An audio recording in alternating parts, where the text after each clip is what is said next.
Hi guys. Well, I'm doing some work here on a 2006 Buick Lacrosse, and something that stumped me was this kind of connector going to each individual fuel injector. So I watched some videos trying to figure out how to do this, and none of them really helped me out, and just by trial and error I found some ways to be able to do this. So what I found is that there is a small, right there, small retainer that needs to have pressure applied to it. At the same time, I need to pull back on this clasp, which will release the injector.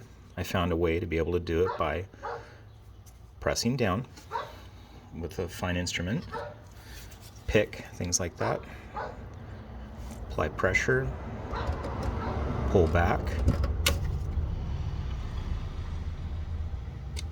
Okay, try not to put too much pressure on it. Once you've done those two steps, you can grip this gray tab right here, squeeze it between thumb and forefinger, gently pull back. Sometimes you have to rock it just a little tiny bit, and then it releases. Very easy.